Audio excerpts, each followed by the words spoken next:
ವಿಂದ ಮತ್ತು ಅನುವಿಂದ ಅವರು ಸಾತ್ಯಕಿಯ ಜೊತೆಗೆ ಯುದ್ಧ ಆರಂಭ ಮಾಡ್ತಾರೆ. ಸಾತ್ಯಕಿ ಮತ್ತು ಅವರಿದ್ದ ಜಾಗದಲ್ಲಿ ಮೇಲ್ಗಡೆ ಎಷ್ಟು ಬಾಣಗಳು ಬಂದು ಎರಡೂ ಕಡೆಯವರಿಂದ ಮುಚ್ಚಿದ್ವು ಅಂದರೆ ಕತ್ತಲೆ ಆಗಿಬಿಡ್ತು ಕೆಳಗಡೆ ಅಂತ, ಏನೂ ಕಾಣದೇ ಇರುವಷ್ಟು ಅಂತ. ಸಾತ್ಯಕಿಯ ಇಡೀ ದೇಹ ಗಾಯಗೊಂಡು ಬಿಡುತ್ತೆ. ಸಶರೈ ಕ್ಷತಸರ್ವಾಂಗ ಅಂತ, ಅಂದರೆ ಅಂಗಾಂಗಗಳಷ್ಟು ಗಾಯಗೊಳ್ಳುವಂತೆ ಮಾಡ್ತಾನೆ ವಿಂದ. ದ್ವಿಧಾ ಚಿನ್ನೋ ಮಹಾಹವೆ ಅಂತ, ಅಂದರೆ ಎರಡಾಗಿ ಹೀಗೆ ಸೀಳಿ ಹೋದವನು. ಇನ್ನೊಂದು ಕಡೆಯಲ್ಲಿ ಪ್ರತಿವಿಂಧ್ಯ ಮತ್ತು ಚಿತ್ರ ಅನ್ನುವುದವರೆಗೂ ಪ್ರತಿವಿಂಧ್ಯನಿಗೂ ಯುದ್ಧ ಆರಂಭ ಆಗುತ್ತೆ. ಆಯುಧಗಳೆಲ್ಲ ಬಹಳ ಎಲ್ಲವನ್ನೂ ಸಾಧಾರಣವಾಗಿ ಬಂಗಾರದ ತಗಡಿನಿಂದ ಅದನ್ನು ಅಲಂಕರಿಸ್ತಾ ಇದ್ದರು. ಅಷ್ಟು ಒಂದು ಸಮೃದ್ಧಿ ಇತ್ತು ಆಗ ಅಂತ. ದೇಹವನ್ನು ಸೀಳತ್ತೆ, ಎದೆಯನ್ನು ಸೀಳತ್ತೆ, ಅವನ ಕವಚವನ್ನು ಸೀಳ್ಕೊಂಡು ಎದೆಯನ್ನು ಸೀಳತ್ತೆ ಅದು. ಸೊ ಅಲ್ಲಿಗೆ ಚಿತ್ರ ಎರಡೂ ಕೈಗಳನ್ನು ಅಗಲಿಸಿಕೊಂಡು ನೆಲಕ್ಕೆ ಬಿದ್ದೋಗುತ್ತಾನೆ.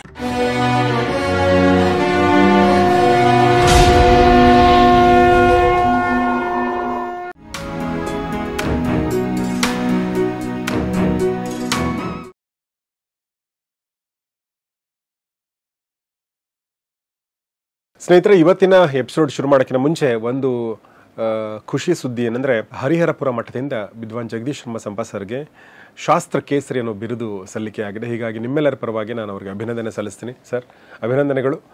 ಧನ್ಯವಾದ. ಮೋಸ್ಟ್ ಡಿಸರ್ವಿಂಗ್ ಅಂತ ಹೇಳ್ಬೋದು. ಈ ವಿಚಾರಗಳಲ್ಲಿ ಪ್ರಾಯಶಃ ಈ ತಲೆಮಾರಿನಲ್ಲಿ ನಾವು ನೋಡಿರುವಂಥ ಅದ್ಭುತ ಒಂದು ವಾಗ್ಮಿ, ಚಿಂತಕರು, ವಿದ್ವಾಂಸರು. ಸೊ ಹೀಗಾಗಿ ನಮ್ಮೆಲ್ಲ ಗೌರಿ ಶಕ್ತಿ ಸ್ಟುಡಿಯೋದ ಎಲ್ಲ ಸ್ನೇಹಿತರ ಪರವಾಗಿ ಧನ್ಯವಾದ ಸರ್. ಸೊ ಸ್ನೇಹಿತರೆ, ಇವತ್ತಿನ ಎಪಿಸೋಡ್ ಶುರು ಮಾಡೋಕ್ಕಿಂತ ಮುಂಚೆ ಒಂದು ಸಣ್ಣ ಹಿನ್ನೆಲೆಯನ್ನು ಗಮನಿಸಿದರೆ, 15ನೇ ದಿನದ ಯುದ್ಧ ಮುಗಿದು 16ನೇ ದಿನದ ಯುದ್ಧ ಶುರು ಆಗಿದೆ. ಮತ್ತು 15ನೇ ದಿನದ ಯುದ್ಧ ಮುಗಿಯೋ ಸಂದರ್ಭದಲ್ಲಿ ಕರ್ಣನಿಗೆ ಸೇನಾಧಿಪತಿ ಪಟ್ಟವನ್ನು ಕಟ್ಟಲಾಗಿದೆ. ಮತ್ತು 16ನೇ ದಿನದ ಯುದ್ಧದಲ್ಲಿ ಕ್ಷೇಮಧೂರ್ತಿ ಅನ್ನೋ ಕೌರವ ಪಾಳೆಯದ ಒಬ್ಬ ಯೋಧನನ್ನು ಭೀಮ ಕೊಂದಿದ್ದಾನೆ. ಸೊ 16 ಅಂದರೆ 16, 17, 18 3 ದಿನಗಳು ಮಾತ್ರ. ಸೊ ಬಹಳಷ್ಟು ರೋಚಕತೆ ಕೂಡಿರುವಂಥ ಪ್ರಸಂಗಗಳನ್ನ ಇನ್ನು ನಾವು ನೋಡ್ತಾ ಇದ್ದೀವಿ. ಸೊ ಹಾಗಾದರೆ ಕರ್ಣನ ಸಾರಥ್ಯದಲ್ಲಿ ಏನಾಗುತ್ತೆ ಸರ್? ಕರ್ಣನ ನೇತೃತ್ವದಲ್ಲಿ ಮೊದಲಿಗೆ ಅಂತ ಅಂದರೆ ಒಂದು ಆ ಕಡೆಗೆ ನಷ್ಟ ಆಯಿತು, ಕ್ಷೇಮಧೂರ್ತಿಯ ಸಾವು ಅಂತ ಅನ್ನೋದು. ಅದಾದಮೇಲೆ ವಿಂದ ಮತ್ತು ಅನುವಿಂದ ಅವರು ಸಾತ್ಯಕಿಯ ಜೊತೆಗೆ ಯುದ್ಧ ಆರಂಭ ಮಾಡ್ತಾರೆ. ವಿಂದ ಅನುವಿಂದ ಅಂತ ಇಬ್ಬರು ಸಹೋದರರು, ಕೇಕಯ್ಯದವರು. ಕೇಕಯ್ಯ ಅನ್ನುವ ದೇಶ ಅದು ಮೇಲ್ಗಡೆ, ಅಂದರೆ ಈಗಿನ ಕಾಶ್ಮೀರ, ಆಫ್ಘಾನಿಸ್ತಾನ, ಪಾಕಿಸ್ತಾನ ಈ ಭಾಗಗಳ ಆ ಜಾಗದಲ್ಲಿದ್ದಂಥ ಕೇಕಯ್ಯ. ಅದು ಕೈಕೇಯಿ ಅಂತ ರಾಮಾಯಣದಲ್ಲೂ ಬರ್ತಾಳಲ್ಲ, ಅವಳ ದೇಶ ಕೂಡ ಅದೇ ಆಗಿತ್ತು. ಅಲ್ಲಿಯ ವಿಂದ ಮತ್ತು ಅನುವಿಂದರು ಮಹಾವೀರರು. ಅವರು ಇಷ್ಟು ದಿನಗಳ ಯುದ್ಧದಲ್ಲಿ ಅವರ ಕೊಡುಗೆ ಬಹಳಷ್ಟಿದೆ. ಸಾಕಷ್ಟು ಪಾಂಡವ ಸೇನೆ ಮೇಲೆ ದಾಳಿ ಮಾಡದಂಥವರಲ್ಲಿ ಅವರು ಕೂಡ ಒಬ್ಬರು. ದುರ್ಯೋಧನನ ಪಾಳ್ಯದಲ್ಲಿ ಹೆಸರಿಸುವ ವೀರರುಗಳಲ್ಲಿ ಅವರು ಹೌದು, ವಿಂದ ಮತ್ತು ಅನುವಿಂದ ಅಂತ. ರಾಕ್ಷಸರು ಸರ್? ಇಲ್ಲ, ರಾಜರು. ಅವರು ಸಾತ್ಯಕಿಯ ಜೊತೆಗೆ ಅವರು ಯುದ್ಧ ಆರಂಭ ಆಗತ್ತೆ. ಇಬ್ಬರೂ ಸೇರಿ ಒಬ್ಬನ ಮೇಲೆ ಮಾಡ್ತಾರೆ. ಅವನ ಎದೆಗೆ ಬಾಣ ಬಿಟ್ಟು, ಇಬ್ಬರೂ ಕೂಡ ಬಾಣ ಬಿಟ್ಟು ಅವನನ್ನು ಘಾಸಿಪಡಿಸ್ತಾರೆ. ಅವನು ಕೂಡ ಅದಕ್ಕೆ ಪ್ರತಿಯಾಗಿ ಎಲ್ಲ ಕಡೆಯಿಂದ ಅವರ ಮೇಲೆ ಬಾಣದ ಮಳೆ ಸುರಿಸ್ತಾನೆ. ಅದಕ್ಕೆ ಪ್ರತಿಯಾಗಿ ಅವರು ಇವನ ರಥವೇ ಕಾಣದಂತೆ ಬಾಣಗಳ ಮಳೆಯನ್ನು ಸುರಿಸ್ತಾರೆ ಇವನ ರಥದ ಮೇಲೆ. ಅದನ್ನು ನಿವಾರಿಸಿಕೊಳ್ಳುವ ಸಾತ್ಯಕಿ ಅವರಿಬ್ಬರ ಧನಸ್ಸನ್ನು ತುಂಡರಿಸ್ತಾನೆ. ಅಂದರೆ ಇಬ್ಬರು ಯುದ್ಧ ಮಾಡುವಾಗ ಇಬ್ಬರನ್ನು ಎದುರಿಸಿ ಒಂದೇ ತರಹದಲ್ಲಿ ಪ್ರತಿಕ್ರಿಯೆ ತೋರೋದು ಅನ್ನೋದು ಸ್ವಲ್ಪ ಸಾಹಸದ ಕೆಲಸ. ಅದು ಅಂದರೆ ಒಬ್ಬನನ್ನು ನಿವಾರಿಸಿ ಇನ್ನೊಬ್ಬನ ಕಡೆಗೆ ಹೋಗ್ತಿರ್ತಾರೆ ಇಬ್ಬರಿದ್ದಾಗ. ಇವನು ಒಂದೇ ಸಲ ಮಾಡ್ತಾನೆ ಸಾತ್ಯಕ್ಕೆ. ಅಂದರೆ ಒಂದೇ ಸಲ ಮಾಡ್ತಾನೆ ಅಂದರೆ ಏನು ಅಂದರೆ, ಒಂದು ಬಾಣ ಬಿಟ್ಟು ಎರಡನ್ನು ಕತ್ತರಿಸ್ತಾನೆ ಅಂತ ಅಲ್ಲ, ಅವನ ವೇಗ ಅಷ್ಟಿತ್ತು ಅಂತ. ಈಗ ಇವನಿಗೆ ಬಿಟ್ಟ ಬಾಣ ಹೋಗಿ ಅವನ ಧನಸ್ಸನ್ನು ತುಂಡರಿಸೋದ್ರೊಳಗೆ ಇನ್ನೊಂದು ಬಾಣ ಅವನ ಧನಸ್ಸನ್ನು ತುಂಡರಿಸ್ತಿತ್ತು ಅಂತ, ಆ ವೇಗ ಜಾಸ್ತಿ ಇತ್ತು ಅಂತ. ಹಾಗೆ ಮಾಡ್ತಾನೆ ಸಾತ್ಯಕಿ. ಅವರನ್ನು ಅಷ್ಟು ಮಾಡಿ ಮತ್ತೆ ಅವರ ಮೇಲೆ ಬಾಣಗಳ ಮಳೆ ಸುರಿಸ್ತಾನೆ. ಅವರು ಬೇರೆ ಧನಸ್ಸನ್ನು ಹಿಡಿದುಕೊಂಡು ಸಾತ್ಯಕಿಯ ಮೇಲೆ ಮತ್ತೆ ನುಗ್ಗುತ್ತಾರೆ. ಹೀಗೆ ಇವರುಗಳ ನಡುವೆ ಒಂದು ಮಹಾಯುದ್ಧವೇ ನಡೆಯುತ್ತೆ. ಬಾಣಾಂಧಕಾರ ಭವತ್ ಅಂತ ಒಂದು ಇದನ್ನು ಹೇಳ್ತಾನೆ ಸಂಜಯ್. ಅಂದರೆ ಬಾಣಗಳ ಕತ್ತಲೆ ಆವರಿಸ್ತು ಅಲ್ಲಿ ಅಂತ. ಅಂದರೆ ಅದು ಎಷ್ಟು ಆ ಕಡೆ ಇರಲಿ ಈ ಕಡೆ ಇರಲಿ, ಸಾತ್ಯಕಿ ಮತ್ತು ಅವರಿದ್ದ ಜಾಗದಲ್ಲಿ ಮೇಲ್ಗಡೆ ಎಷ್ಟು ಬಾಣಗಳು ಬಂದು ಎರಡೂ ಕಡೆಯವರಿಂದ ಮುಚ್ಚಿದ್ವು ಅಂದರೆ ಕತ್ತಲೆ ಆಗಿಬಿಡ್ತು ಕೆಳಗಡೆ ಅಂತ, ಏನೂ ಕಾಣದೇ ಇರುವಷ್ಟು ಅಂತ. ಅಷ್ಟು ಬಾಣಗಳನ್ನು ಪರಸ್ಪರ ಪ್ರಯೋಗ ಮಾಡ್ಕೊಳ್ತಾರೆ. ಆದರೆ ನೋಡ್ತಾ ನೋಡ್ತಾ ಸಾಕಷ್ಟು ಹೊತ್ತು ನಡೆಯುತ್ತೆ ಯುದ್ಧ. ನೋಡ್ತಾ ನೋಡ್ತಾ ಸಾತ್ಯಕಿಯ ಕೈ ಮೇಲಾಗತ್ತೆ. ಕ್ಷುರಪ್ರ ಅನ್ನುವ ಬಾಣದಿಂದ ಅವನು ಅನುವಿಂದನ ತಲೆಯನ್ನು ಕತ್ತರಿಸಿ ಬಿಡ್ತಾನೆ. ಅವನ ತಲೆ ತುಂಡಾಗಿ ನೆಲಕ್ಕೆ ಬೀಳತ್ತೆ. ಅದಾಗ್ತಾ ಇದ್ದ ಹಾಗೆ ಸಹಜವಾಗಿ ವಿಂದನಿಗೆ ಇನ್ನೂ ಕ್ರೋಧ ಹೆಚ್ಚಾಗತ್ತೆ. ಅವನು ಇನ್ನಷ್ಟು ಉಗ್ರವಾಗಿ ಇವನ ಮೇಲೆ ಆಕ್ರಮಣ ಮಾಡ್ತಾನೆ. ಇವನ ಮೇಲೆ ಅವನು ತುಂಬ ಚೂಪಾದ ಬಾಣಗಳನ್ನು ಬಿಟ್ಟು ಸಾತ್ಯಕಿಯನ್ನು ಗಾಯಗೊಳಿಸಿ ನಿಲ್ಲು ಅಂತ ಅಬ್ಬರಿಸ್ತಾನೆ. ಅಬ್ಬರಿಸಿದವನು ಮರುಕ್ಷಣದಲ್ಲೇ ಅವನ ತೋಳುಗಳು, ಅವನ ಎದೆ, ಎಲ್ಲ ಕಡೆಗೂ ಬಾಣಗಳನ್ನು ಬಿಡ್ತಾನೆ. ಮತ್ತು ವಿಂದ ಸಾತ್ಯಕಿಯ ಇಡೀ ದೇಹ ಗಾಯಗೊಂಡು ಬಿಡುತ್ತೆ. ಸಶರೈ ಕ್ಷತಸರ್ವಾಂಗ ಅಂತ, ಅಂದರೆ ಅಂಗಾಂಗಗಳಷ್ಟು ಗಾಯಗೊಳ್ಳುವಂತೆ ಮಾಡ್ತಾನೆ ವಿಂದ. ಇದಾದ ಮೇಲೆ ಸಾತ್ಯಕಿ ಕೂಡ ಅವನ ಮೇಲೆ ಬಾಣಗಳನ್ನು ಸುರಿಸ್ತಾನೆ. ಅದಾದ ಮೇಲೆ ಖಡ್ಗ ಯುದ್ಧ ಆರಂಭ ಆಗುತ್ತೆ. ಅವರಲ್ಲಿ ಖಡ್ಗ ಹಿಡಿದು ಯುದ್ಧ ಆರಂಭ ಮಾಡ್ತಾರೆ. ಅದರಲ್ಲಿ ಮಂಡಲಾವೃತ್ತಿ ಅಂತೆಲ್ಲ ಇರುತ್ತೆ. ಅಂದರೆ ಖಡ್ಗ ಯುದ್ಧ ಸುಮ್ಮನೆ ಹೀಗೆ ತಿರುಗ್ತಾ ಹೋಗುತ್ತಾರೆ. ನಾವು ಕೆಲವು ಇದ್ರುಗಳಲ್ಲೂ ಅದನ್ನು ಕಂಡಿದ್ದೀವಿ, ಅಂದರೆ ಸ್ವಲ್ಪ ತೋರಿಸಿದ್ದಾರೆ ಸಿನಿಮಾಗಳಲ್ಲೋ ಇತ್ಯಾದಿಗಳಲ್ಲಿ. ಖಡ್ಗ ಯುದ್ಧ ಮಾಡುವಾಗ ಹೀಗೆ ಈ ತಿರುಗ್ತಾ ಹೋಗೋದು ಅವರು ಖಡ್ಗ ಯುದ್ಧ ಮಾಡ್ತಾ ಅಂತ. ಹಾಗಾಗಿ ಇದರಲ್ಲಿ ಮಂಡಲ, ಅರ್ಧಮಂಡಲ, ಸಾಕಷ್ಟು ವಿಧಗಳಿವೆ ಅದರಲ್ಲಿ ಬೇರೆ ಥರದಲ್ಲಿ. ಅಂತಹ ಎಲ್ಲ ತರಹದ ಕೌಶಲವನ್ನು ಪ್ರದರ್ಶಿಸ್ತಾ ಅವರಿಬ್ಬರು ಯುದ್ಧ ಮಾಡ್ತಾರೆ. ಖಡ್ಗ ಯುದ್ಧ ಮಾಡುವಾಗ ಯಾವಾಗಲೂ ಒಂದು ಗುರಾಣಿ ಇರುತ್ತೆ ಕೈಯಲ್ಲಿ. ಅದರಿಂದ ಅವ್ರು ರಕ್ಷಣೆ ಮಾಡ್ಕೋತಾ ಇರ್ತಾರಲ್ಲ. ಹೀಗೆ ಅವನು ಇದು ಬಂದಾಗ ಗುರಾಣಿ ಮುಂದೆ ಒಡ್ಡುತ್ತಾರೆ. ವಿಂದನ ಗುರಾಣಿಯನ್ನು ತುಂಡರಿಸ್ತಾನೆ ಸಾತ್ಯಕಿ ಮೊದಲು. ಪ್ರತಿಯಾಗಿ ಅವನು ಕೂಡ ಇವನ ಗುರಾಣಿಯನ್ನು ಕತ್ತರಿಸ್ತಾನೆ. ಈಗ ಕೈಯಲ್ಲಿ ಇಬ್ಬರ ಕೈಯಲ್ಲೂ ಗುರಾಣಿ ಇರೋದಿಲ್ಲ. ಆದರೂ ಗತ ಪ್ರತ್ಯಾಗತ ಅನ್ನೋ ಕ್ರಮಗಳೆಲ್ಲ ಏನಿರುತ್ತೆ ಅದನ್ನು ಇಟ್ಕೊಂಡು ಇಬ್ಬರು ಬರೀ ಇದನ್ನು ಇಟ್ಕೊಂಡೇ ಯುದ್ಧ ಮಾಡ್ತಾ ಇರ್ತಾರೆ. ಒಂದು ಹಂತದಲ್ಲಿ ಅಲ್ಲಿಗೆ ಏನು ಬೇಕಾಗಿರೋದು ಖಡ್ಗ ಯುದ್ಧದಲ್ಲಿ ಅಂದರೆ ಅವರ ದೇಹಕ್ಕೆ ಖಡ್ಗವನ್ನು ತಾಗಿಸುವ ಪ್ರಯತ್ನ ಮಾಡ್ತಾರೆ ಇವರು. ಸಾಧಾರಣ ಕತ್ತನ್ನು ಕತ್ತರಿಸೋದಕ್ಕೋ ಸೀಳೋದಕ್ಕೋ ಅದೇ ಪ್ರಯತ್ನಿಸೋದು ಖಡ್ಗ ಯುದ್ಧದಲ್ಲಿ. ಅದಕ್ಕೆ ಅವಕಾಶ ಕೊಡದೆ ಅವರು ಖಡ್ಗ ಮತ್ತು ಗುರಾಣಿಯಿಂದ ತಡಿಬೇಕು. ಈಗ ಇಬ್ಬರಲ್ಲೂ ಗುರಾಣಿ ಇಲ್ಲ, ಖಡ್ಗದಿಂದಲೇ ತಡಿಬೇಕಾಗತ್ತೆ. ಅಲ್ಲಿ ಏನು ಅಂದರೆ ಅಲ್ಲಿ ಬೇಕಾಗಿರೋದು ಒಂದು ಸಣ್ಣ ಸಮಯ ಸಿಕ್ಕಿಬಿಟ್ರೆ ಎದುರಾಳಿ ಗೆದ್ದು ಬಿಡ್ತಾನೆ. ಅಂದರೆ ಇವನು ಹೀಗೆ ಕತ್ತಿ ಬೀಸಿರ್ತಾನೆ, ಅವನು ಹೀಗೆ ಕತ್ತಿ ಕೊಟ್ಟಿರ್ತಾನೆ, ಅವನು ಹಿಂದೆ ತೊಗೊಂಡು ಮತ್ತೊಂದು ಇದು ಮಾಡೋದ್ರೊಳಗೆ ಇವನ್ನೆಲ್ಲೋ ಹೀಗೆ ಬೀಸಿ ಬರುವೊಳಗೆ ಅವನು ಇನ್ನೊಂದು ಸಲ ಮಾಡಿಬಿಡ್ಬೋದು ಅದನ್ನು. ಆ ಹೊತ್ತಿನಲ್ಲಿ ಸಾತ್ಯಕಿಯ ಕೈ ಮೇಲಾಗತ್ತೆ. ಅವನು ಇವನನ್ನು ಸೀಳಿಬಿಡ್ತಾನೆ. ದ್ವಿಧಾ ಚಿನ್ನೋ ಮಹಾಹವೆ ಅಂತ, ಅಂದರೆ ಎರಡಾಗಿ ಹೀಗೆ ಸೀಳಿ ಹೋದವನು ಅಂತ.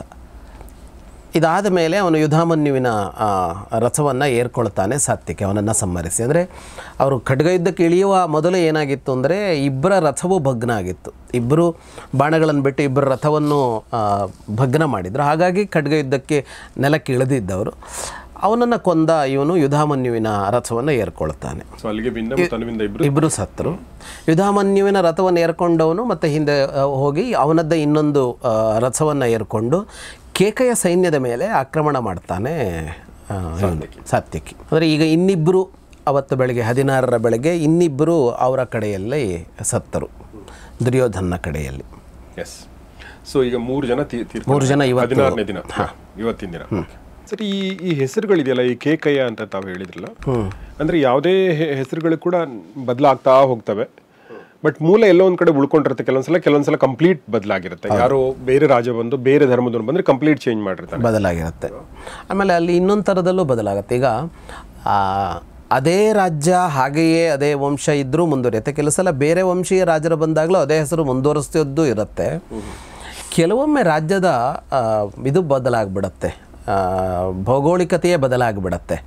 ಅವರು ಇದನ್ನು ತಮ್ಮ ದೇಶದ ಒಳಗೆ ಸೇರಿಸ್ಕೊಂಡ್ಬಿಡ್ತಾರೆ. ಎಷ್ಟೋ ಸಲ ತಮ್ಮ ರಾಜ್ಯ ಇರುತ್ತಲ್ಲ, ಅಲ್ಲಿ ರಾಜ್ಯನನ್ನು ಕೊಂದು ತಮ್ಮ ರಾಜ್ಯದೊಳಗೆ ಸೇರಿಸ್ಕೊಂಡ್ಬಿಟ್ರೆ ಅದಕ್ಕೊಂದು ಪ್ರತ್ಯೇಕ ಅಸ್ತಿತ್ವ ಉಳಿಯೋಲ್ಲ, ಅದೊಂದು ನಗರವೋ ಊರೋ ಆಗಿ ಉಳ್ಕೊಳ್ಳುತ್ತೆ. ಆ ಥರ ಅದು ನಿರ್ಲಕ್ಷಿತ ಆಗುತ್ತೆ.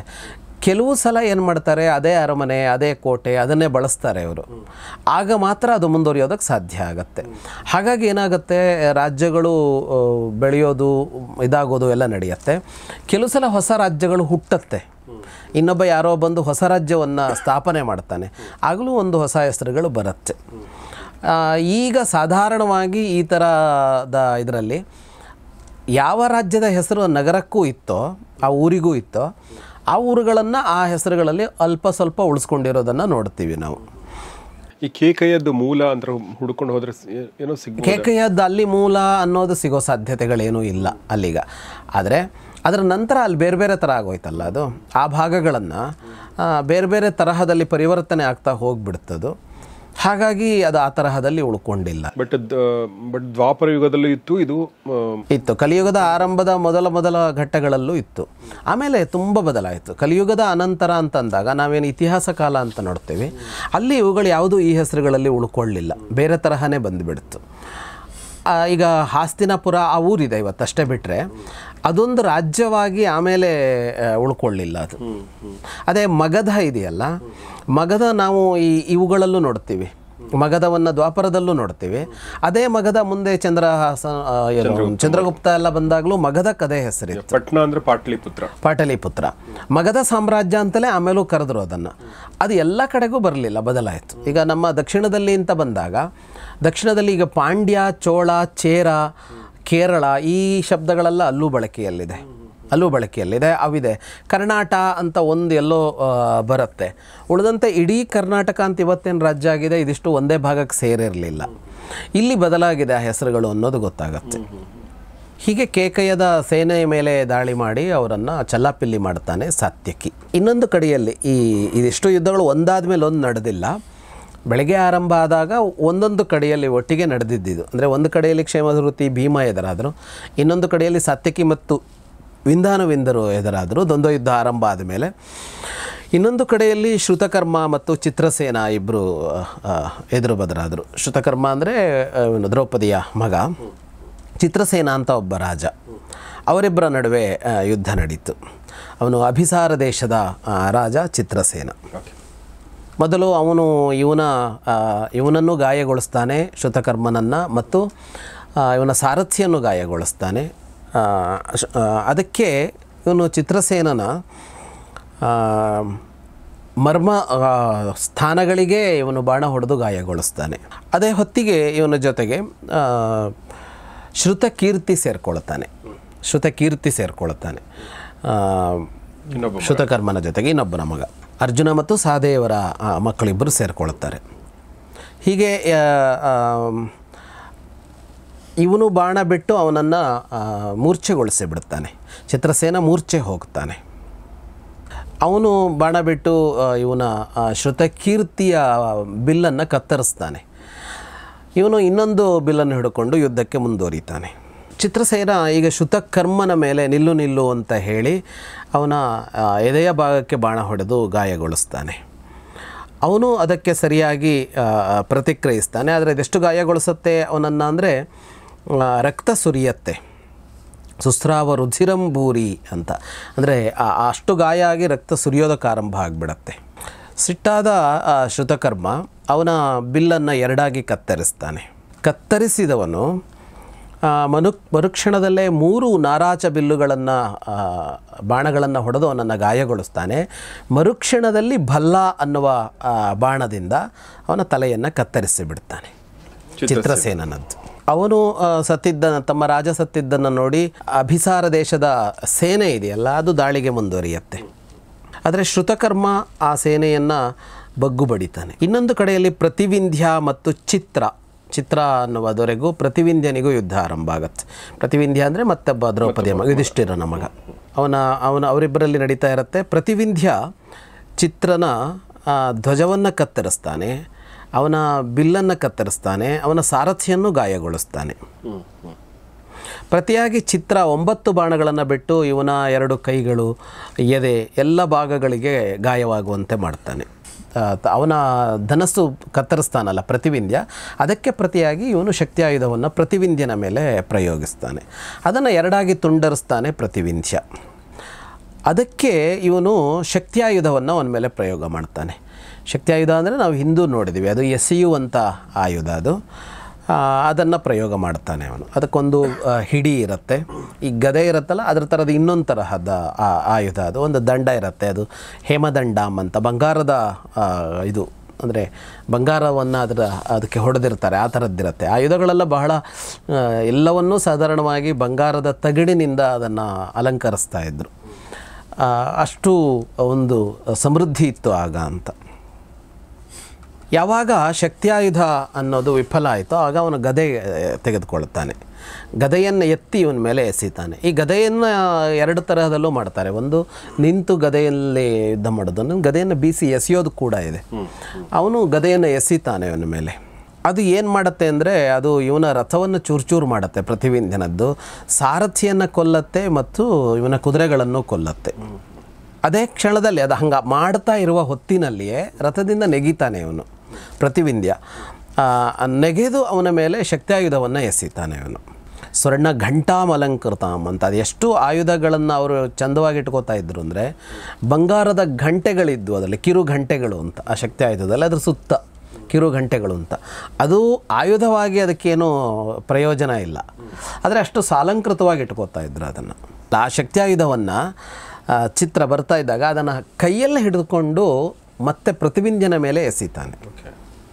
ಇವನದೇ ಶಕ್ತಿ ಆಯುಧ ಬಂದು ಇವನ ಬಲಗೈಯನ್ನು ಗಾಯಗೊಳಿಸುತ್ತೆ ಪ್ರತಿವಿಂಧ್ಯನದ್ದು. ಪ್ರತಿವಿಂಧ್ಯ ಈಗ ತೋಮರವನ್ನು ತೆಗೆದುಕೊಳ್ತಾನೆ. ತೋಮರ ಅನ್ನೋದು ಕೂಡ ಎಸೆಯುವಂತಹ ಆಯುಧವೇ. ಅವನನ್ನು ಕೊಲ್ಲಬೇಕು ಅನ್ನೋ ಸಂಕಲ್ಪದಲ್ಲೇ ಎಸಿತಾನೆ. ಪ್ರೇಷಿಯ ಮಾಸ ಸಂಕ್ರುದ್ಧ ಚಿತ್ರಸ್ಯ ವಧಕಾಮ್ಯಯ ಅಂತ. ಸಂಹಾರ ಮಾಡಬೇಕು ಅಂತಲೇ ತೋಮರವನ್ನು ಎಸಿತಾನೆ. ಅದು ಆ ಕೆಲಸ ಮಾಡತ್ತೆ. ಅದು ಅವನ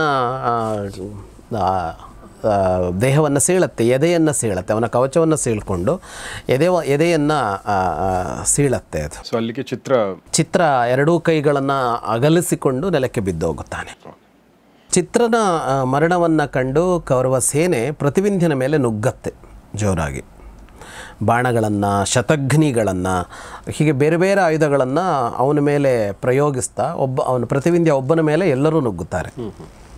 ಆದರೆ ಅವನು ಬಾಣಗಳ ಮಳೆ ಸುರಿಸಿ ಅವರನ್ನೆಲ್ಲ ಹಿಮ್ಮೆಟ್ಟಿಸ್ತಾನೆ. ಅವನ ಕೈಯಲ್ಲಿ ಅವರು ಪೆಟ್ಟು ತಿಂದು ಓಡುತ್ತಾರೆ, ದಿಕ್ಕು ದಿಕ್ಕಿಗೆ ಓಡುವಂತೆ ಮಾಡ್ತಾನೆ. ವಾತನುನ್ನ ಘನ ಇವ ಅಂತ ಅದನ್ನು ವರ್ಣಿಸ್ತಾರೆ.